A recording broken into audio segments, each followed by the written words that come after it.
All right, well, you heard it right there. Senators raising the temperatures of today's joint hearing of the Homeland Security and Judiciary Senate committees. Several fiery exchanges between senators and acting Secret Service Director Ronald Rowe, FBI Deputy Director Paul Abbate also testifying. Lawmakers on both sides of the aisle asking questions about what led up to that attempted assassination of former President Donald Trump. As senators will start to file out, I'd like to bring in NewsNation's Joe Khalil. He is standing by live there in Washington. And Joe, those lawmakers demanding answers today. Yeah, that's right. And they were in there for more than 3 hours without a break. It was at times tense. It got intense, as you mentioned, a couple of heated exchanges there between Ronald Rowe, the acting director of the Secret Service, and some senators. We'd been chatting with senators as they came out periodically, and many of them said that they did have some questions that either didn't get answered or that they didn't feel satisfied in the answers that they heard. But there were a lot of really key moments there, I thought. Right away, out of the gate, Director Rowe came out and said, the Secret Service takes full responsibility for what happened. He said that this was an inexplicable failure, but he did also lay blame at the feet of some of the local law enforcement that was tasked with doing certain things and that some of the work was delegated to. So it was interesting there. I thought one of the really moments that stuck out to me, even right away during his opening statement, was he said that as acting director, he went back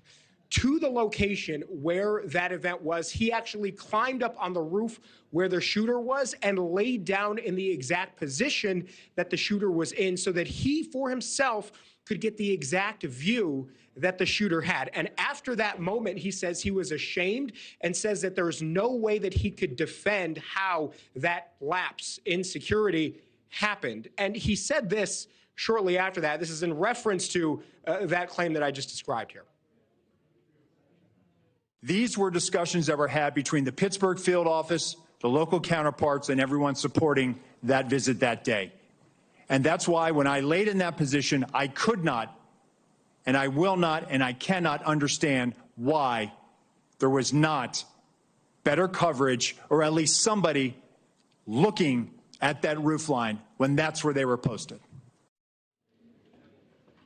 And one of the unanswered questions we heard often from a number of senators was about communication, that the local officers on the ground were communicating that they had seen this shooter, but for some reason could not communicate with the Secret Service about what they were seeing. So that, again, one of these staple remaining unanswered questions. Acting Director Rowe also talked about conspiracy theories that he says came out in the lack of information that he says, frankly, Secret Service should have gotten ahead of. And he said he wanted to address one specifically, and that was that the snipers for the Secret Service were requesting to take the shot at the shooter, but were denied that request. He says that is absolutely false. He says that was a conspiracy theory. In fact, he says that they always have the green light to take out a target if they see an imminent threat there. So I thought that was another interesting moment, Nichole. But again, these senators say that this investigation will continue. They still have questions they want answered. They want to hear directly from Secret Service agents, and they plan on bringing them in for interviews directly with the two committees here that were holding this hearing. You know, and Joe, as the days and now weeks pass after that attempted assassination, are we learning anything new about the shooter? There was a really interesting moment about the shooter directly. They say that they found a social media account, which the FBI believes is connected, where there were posts that were anti-Semitic and that were posts that were anti-immigrant. Now, they say that they want to fully confirm that that belonged to the shooter, but those are the posts that the assistant or the deputy FBI director inside today brought up specifically. And there were certainly some questions about his profile. He has had political, it seems, leanings, all that were sort of all over the place.